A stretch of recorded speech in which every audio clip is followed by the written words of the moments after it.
Sports Talk 60 is brought to you by Cutright, your world-class manufacturer of surface preparation equipment.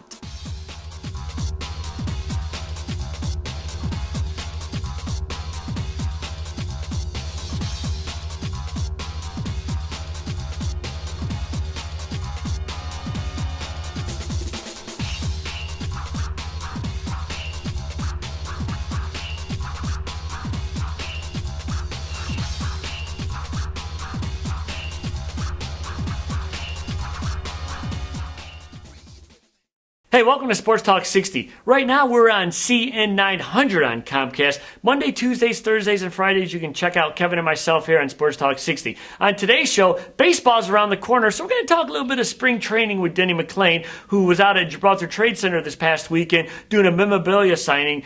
And also on today's show, me and Kevin's going to break down some sports memorabilia that me and him has collected through the years, and we're going to show you some stuff that was out at Gibralter Trade Center. So we're going to come right back. We're going to talk some Tiger baseball. Did you know your Xfinity service comes with features that are free, great, and easy? Like self-service. It's all the tools you need to manage your account and services whenever you want. Just go to Comcast.com, click My Account, and sign in. You can view your statements and pay bills. Even manage service appointments and check the status of your service on your phone. Plus, with easy-to-use search, you can find answers to your questions. Self-service. Another great feature included with your service. Visit us at Comcast.com/learn. This past weekend, the Sports Talk 60 crew went out to Taylor to the Gibraltar Trade Center where we took in a little bit of sports card memorabilia show.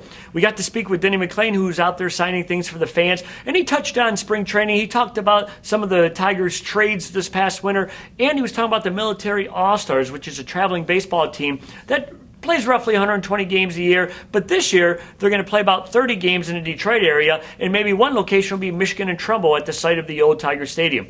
Last year at the Romulus Pumpkin Festival, we got to sit down with Denny McLain, and he broke down what this Military All-Star team does. So we're going to show you both of those clips. We're going to take you out to the Pumpkin Festival from last year, and we're going to take you to Gibraltar for this past weekend, where Denny has some exciting news on who may be managing this team for him this summer.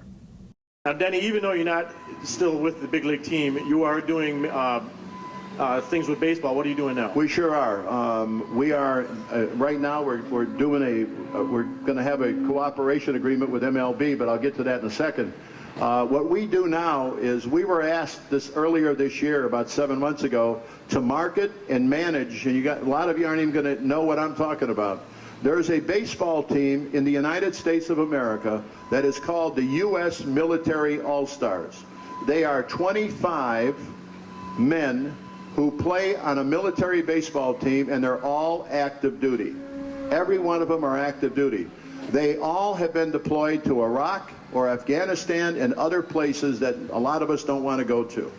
And these are the guys that make up this team. They're also pretty good players. I mean, we audition them, we make sure they can play.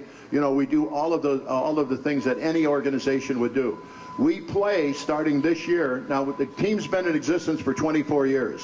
This will be its 25th year. George Bush, 41, the best of the Bushes, I think. George Bush, 41, absolutely started this team and commissioned this team 24 years ago. And what he said at the time, and I'm paraphrasing, was, I want to prove to the entire world that we not only can fight the wars and we can win every war we start, but we can still go home with our children and play baseball in our yards and all the other things that families do. And he's right. I mean, the liberties and the freedoms that we have while things are going on in bad places with bad people, it's unbelievable and this has been a great recruiting tool. And we've also had about 47 players over the 24 years that were signed to professional contracts. We had one guy get to the big leagues for 12 minutes. I think they realized he shouldn't be there. And but he was the only guy that got a real shot for 12 minutes or so. But the rest of them have got to AA and AAA. They make you proud. Every time they go out there, they make you proud because they've got a flag ceremony before the game. You know, we've all seen the Blue Angels, right, with their jets and everything. These kids don't have a jet, but they've got our flag. And what they do with the flag before a game to show people how much they respect it and how much they love it and the things that they give us, it borders on being incredible. We're going to be playing about 12 or 14 games in and around Michigan this coming year out of the 120. We'll be playing in Toledo, Saginaw, Bay City, Traverse City, Lansing, Grand Rapids, South Bend. All of these cities a lot of minor league have agreed to host us. We have taken the team this year for the first time in 24 years, and we're going to play 90% of the games in minor league parks, which elevates the play. Obviously, the grass, the infield is better, the whole ballpark is better, more people will come out, and we hope maybe you guys one time during the summer get a chance to come and see them next year. But it has been one of the great 7 months of my life. I mean, and you know what? The only thing I get tired of is yes, sir, no, sir, yes, sir, no, sir. So we've got a rule now. Every time somebody says yes, sir, or no, sir to me, I slap them. But the problem is they all carry guns, so you got to be careful, you know. Well, we know on summer you did the tours of the minor league parks, Right, in your the book book tour, with, yeah. for the veterans and things like Right. that. And also they're going to play some charity games out of this too, against like media people, the military. Yeah, will play. every time we have a game, and like I said, there's 120 of them, coast to coast, by the way. We play a 2 or 3 game series in every city. And the first night, just to give you an example of what happens on, let's say, a Friday night, the first game we play that night is a media game. The media versus either celebrities in town or playing the all-star team. Then the second event that night is a home run hitting contest against the media versus our team. And then, of course, the third game that night is the players' game, whereby we will play some of the major universities, and we're playing a lot of independent professional teams. Our first 3 out of our first 10 games this year, our opening day game this year is going to be against West Point. Our second weekend is against the Naval Academy, and the third weekend is the Citadel. I mean, you can't open up a season better than that for these guys. And by the way, they're all formidable teams, just like the University of Michigan. They got a great team. I mean, all of these schools have great baseball programs. Now, you know, 30, 40 years ago, that wasn't so. Baseball wasn't even on the board. But today, they're on in a major way. They've got former professional players, and our club can play. I've got 3 pitchers. 3 of my stars are 3 pitchers. One is 7'2", 7 foot 2 inches. My other 2 guys are 6'9" and 6'8". When the 7'2" guy lets the ball go, he's 47 feet from home plate. His legs come up to here on me, on my shoulder. And the kid can throw. Now, the question is, well, why aren't they playing professional baseball? Because when they got out of high school and or college, because they wanted their college paid for, they made a commitment to the military. And they've got to honor it. They don't let these guys out just because they get an offer. All 3 of these guys have got offers that they could play professional ball tomorrow. But, you know, they've all got at least 2.5 years that they have to stay in the military. That means I got them for 2.5 years. I'll beat them to death. Now, do you have a website for that? And with the magic of TV, it'll appear behind us on the show, actually. It's usmilitaryallstars.us. usmilitaryallstars.us. And we're going to be in the fireman's tent over here in a little while. We've got all kinds of stuff that supports the team and what have you. And if you want to come over and take a look at it, we forgot to bring our magazine. Can you believe I forgot the magazine? And we got only about 10 or 15 of those, but it is a terrific magazine. It deals essentially with returning veterans, although there's a lot of information in there for other people. It deals with the mainline story is in there, the baseball team. But there's all kinds of stories about how you can get a mortgage, a better mortgage, a worse mortgage, lenders, cars, medical issues, all of this stuff that applies to the military and or all of us, as a matter of fact. I mean, we all need this information. All right. Even when you're out and about, you're never far from home.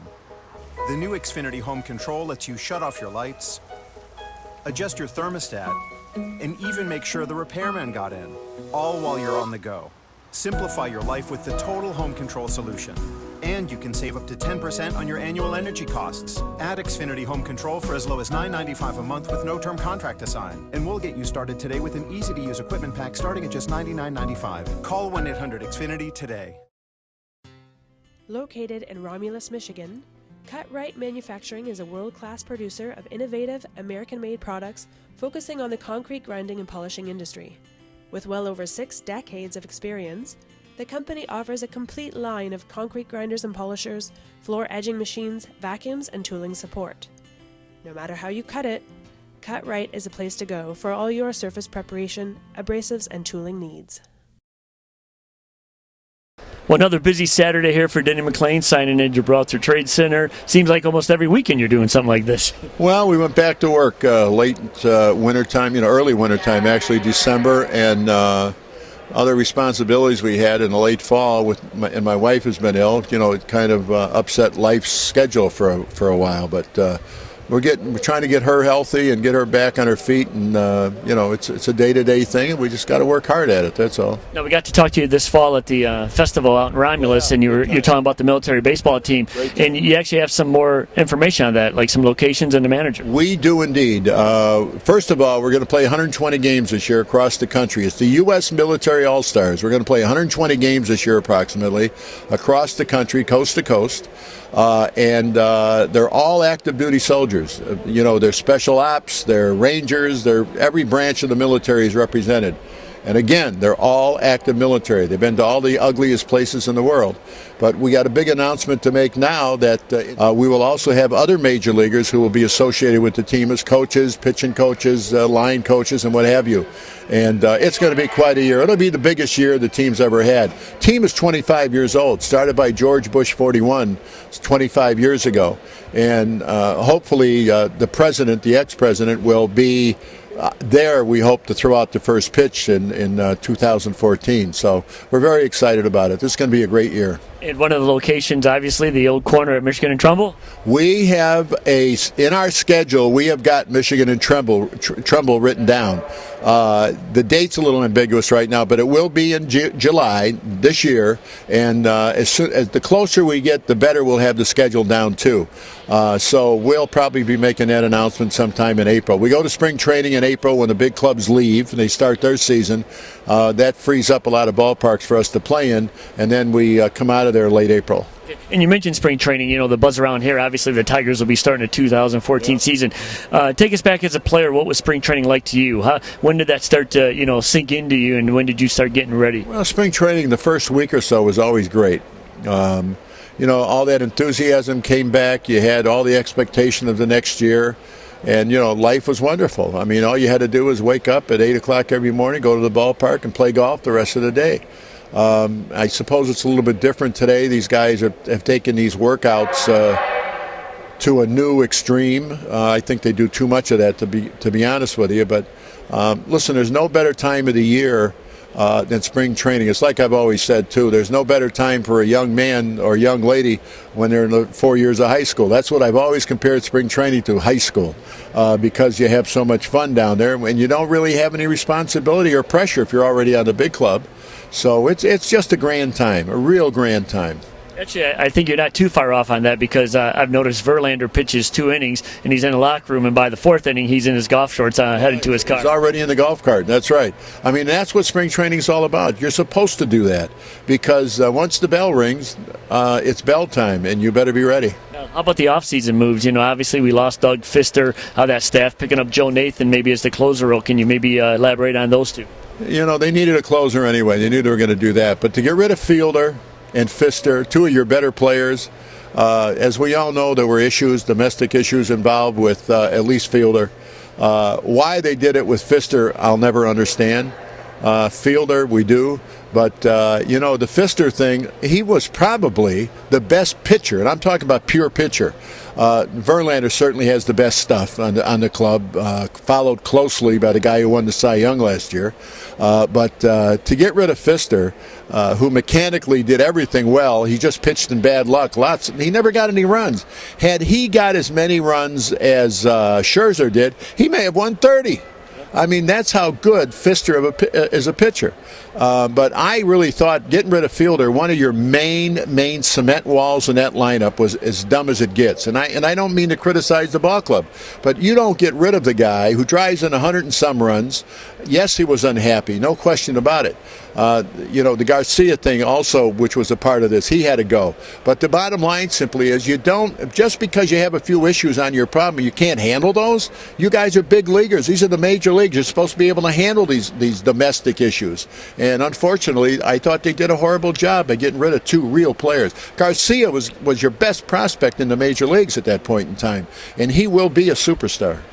And one last question. Obviously, Leland will still be with the club in some capacity. What do you think about Brad Osmus coming in as the new manager? What is there to say? He's never managed before. You've got a number of cultures on this team he's going to have to put up with and learn real quick. The only advice you can give him is don't bend over. Because once you bend over to one request, you got to bend over to everybody's request. So there's a fine line that you can enforce your rules, but in today's game, they don't fire players, they fire managers. And he's going to walk very tentatively to begin with anyway, but it'd be interesting to see if he has any issues within the clubhouse. In spring training, like I said, it's high school time. It's, fun and be fun. But once the season starts, things go a little south. That's the time he's got to step up and enforce whatever he thinks are his rules. And the players will let him know if he's got rules. All right, well, we're looking forward to seeing you this summer with the military all-star team, and we'll let you get back to all the fans here. We are too. We'll be there in July. We'll have some big announcements to make as we go along, and we're really excited about Darrell Evans. This is going to be a great year for us. Thank you. All right, there you go. Denny McLain, the last pitcher to win 31 games in the major leagues. One of the passions that Kevin and myself both share is our love for Detroit sports and collecting stuff. And I have a passion for Avon. Yeah, and Tupperware. And Tupperware. That's right. But my wife collects shoes, but like you said, you and I have a passion, and Mike has a passion for collecting sports memorabilia. Yes, and some of the favorite ones I have, obviously, a lot of Detroit stuff. But things I have here is like some balls right here I have of Todd Jones. And what's significant about Todd Jones being one of the big save leaders of the Tigers is that he pitched at Tiger Stadium. And I also have a home run ball from Rob Fick, the last home run that was hit at Tiger Stadium. Well, it says Bobby Higginson. Well, this is my Bobby Higginson ball. I love Bobby Higginson. I always loved the Bobby Higginson fan. But actually, here's my Fick ball. That was the last home run hit at Tiger Stadium. So right there, Robert Fick, last home run, Tiger Stadium. What do you got? It's not the ball. It's not the ball, but it was Rob Fick was the guy who hit the last home run. Yeah, exactly, and on the roof in right field. That's right. And I got my Willie Horton ball too because Willie is just Detroit. Oh, and speaking of Willie, yes, we seen Willie down at spring training. Yeah, we got that signed at a function somewhere else though. Exactly, we're not allowed to get autographs. Right. Why we're working? Media, so, but I do have this, and everybody loves Willie Horton. But as you said, I do the Tigers fantasy camp. Yes. All the guys that pitch and coach, I got autographed from, and it's a big thing to get get signed from them guys. So. And thank God Kevin got the sign for me this year with Warden and Rosema and Petrie and Tanana. Awesome. And everybody should have a picture of Miguel Cabrera, except for our editor Mike. Yes. I have one, but his head's cut off.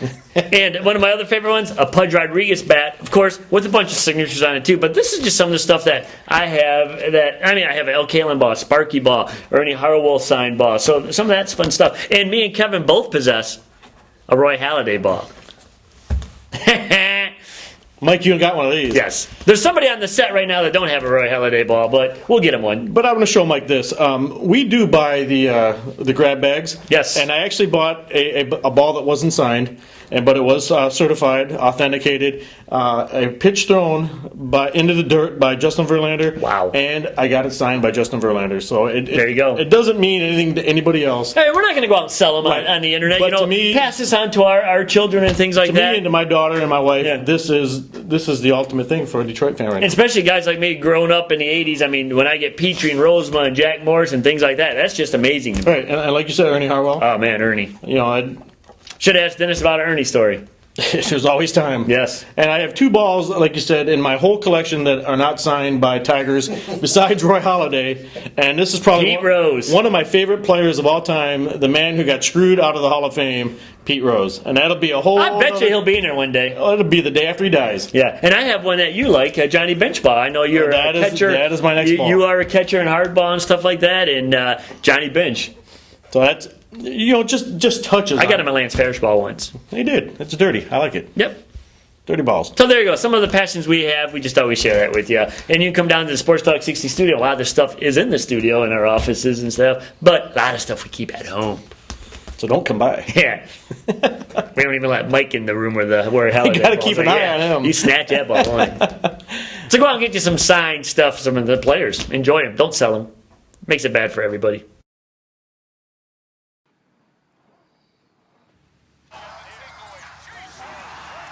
When you have NBA League Pass. Well, enjoy everyone. Honey, there's a glare. All you want to do is watch NBA League Pass. NBA League Pass on Xfinity from Comcast lets you watch the games you want on all your devices. Order now for the half-season price of just 4 payments of $27.25. Your home for the most live sports. Xfinity. Pretty special, right? Where else can you get this? No, pretty much anywhere. What? What? Oh, yeah, no, I meant Xfinity On Demand. You get it on all your devices, anytime, anywhere. But yeah, this you can only get here.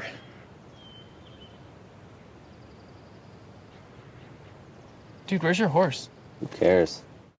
Awesome is having the most TV shows and movies anywhere with Xfinity On Demand. Here we are once again at Gibralter Trade Center. A big spot for memorabilia right here. A lot of great photos of some stars here. A lot of Detroit National stars. And what's your name?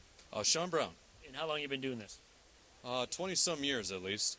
I'm the big kid in me anyways. I've been getting my house as a museum too. I've been, the personal aspect of this game of not only the athletes, the celebrities, but you can't put a price on the memories, and I keep some of this for myself.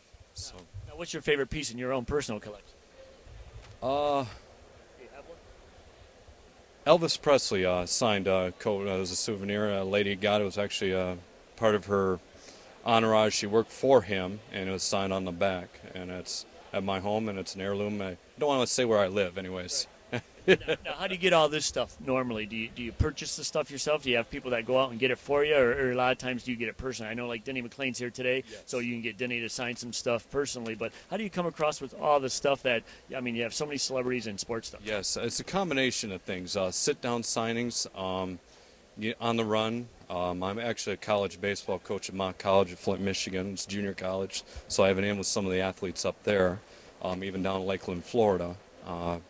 Yeah, it's pretty much a combination of things I've been doing over the years. What's one of your favorite pieces here of your favorite sports star? Do you have one of those? Miguel Cabrera is obviously trumping everybody right now. He's my man, so yeah. Now, you mentioned you coach in a college baseball. You're going to go down to Lakeland. Will you take any stuff with you in hopes to get some players down at spring training? Yeah, absolutely. You know, we also have a thing we run for charity here, and we give out pieces, and we try to raise money for our baseball team. So what's some of the, how often do you do Gibraltar? Probably pretty much the fall and winter months, about 6 shows. Okay. What's one of your favorite athletes that they brought here that you had to get signed for? Over the years, and it was some time ago, was Muhammad Ali. Yeah, I was blown away to see him. I know he's getting up in years and his health is kind of failing, but I was very fortunate to be able to meet him. Yeah, I got to actually, during a Stanley Cup of the Wings, he was in one of the suites, so I actually got to go up and talk to him for a few minutes and get a picture with him. Some of my favorites, obviously, Denny McLain, because the feat that he did of 31 wins will never be duplicated again in baseball. But I know last year I think they had Jack Morris and Lance Parrish was here together, which was pretty cool. Yes, yeah, big to my world, too. I'm a big kid in that aspect to be able to see them. And then some of these guys you run into, you can't help but your hand kind of sweats and shakes that, hi, Jack, hi, Lance, and again, just blown away as a kid to be able to meet him. The big kid in me, anyways. I think we all have that big kid in us, so thanks for sharing some of your stuff with us. Thank you. So we're talking with Jim Coleman, correct? Correct. And this is all your sports memorabilia stuff that you have. How long has it taken you to collect all this stuff? Well, I guess I've been doing this for over 30 years, but this is just a part of my collection. I have my own personal collection. I just do this as a side hobby, and anything that I usually just make off a show like this usually just goes right back into my own collection. Now, how do you come about getting all this stuff? Do you go to other shows and buy it yourself? I don't do that much, and I don't do anything on the internet. What I do mostly is you buy it right on this side of the table. You know, so if you had a pennant to sell and it was an old pennant, who would you come to? You know, you'd come to me because I'm the guy that has all the pennants. I'm not the pennant guru, but you know, I have a lot of older stuff and unique things that when people see it, it jogs in memory that their dad has it or their grandpa had it or something. So that's what I buy. Most of it is I've accumulated most of this on my time, and not so much my dollars. You know what I mean? So.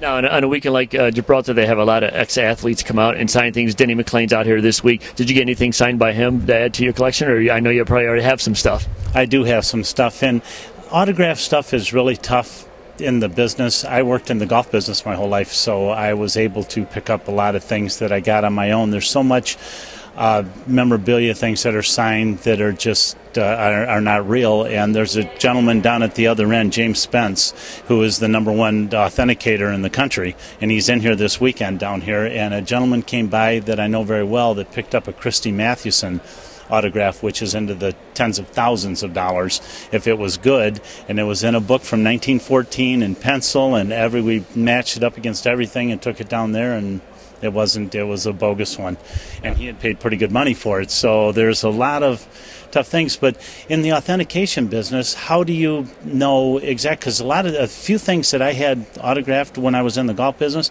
I brought over to even these guys, and they said it was no good. And I thought, what do you mean it's no good? They did it right in front of me. So it's a very subjective business on that. Yeah, I know. One of the guys I co-host the show with, Kevin and myself, actually collect a lot of stuff, and I agree with you. You know, you get a lot of stuff from the players that you can't authenticate, but you know they signed it. So, is there anything in your personal collection that, whether it's authenticated or not, that is your favorite piece that you have? I said I worked in the golf business my whole life, so I have actually the door that was in my office. I had anybody that had played at the club that I worked at had signed it, so I actually have 2 doors in my basement that are completely full of autographs that not pro golfers, just athletes. Athletes or musicians or whoever, but it's kind of funny. I always had to pay money to replace my door, but now I've got these 2 doors in my base with all these autographs. I don't know what the heck am I going to do with them. You could always lay it out here and try to sell it. I could, but who's going to buy a door with 150 autographs or 300 autographs on it? What's really neat is that over there, that Welcome to Gibraltar, all the people that have autographed here have signed that. That is a really cool thing. So I think after you're done, you should probably go over and take a look at that. It's really neat. Well, thanks for chatting with us today. Okay, well, thank you very much. So spring training just around the corner. It was good to talk baseball again. We're going to be heading down to spring training in the next couple weeks to take in some Tiger games. So we'll have a brand new show from spring training in the middle of March. But it's going to be an exciting season. Brad Osmus taking over the helm as the 37th manager in Tiger history. Joe Nathan, the closer. We have Ian Kinsler at second base. So we got some new exciting players to take on this roster. And we also want to wish Kevin a speedy recovery here and get him back in the studio at Sports Talk 60. So until we see you next time, see you later.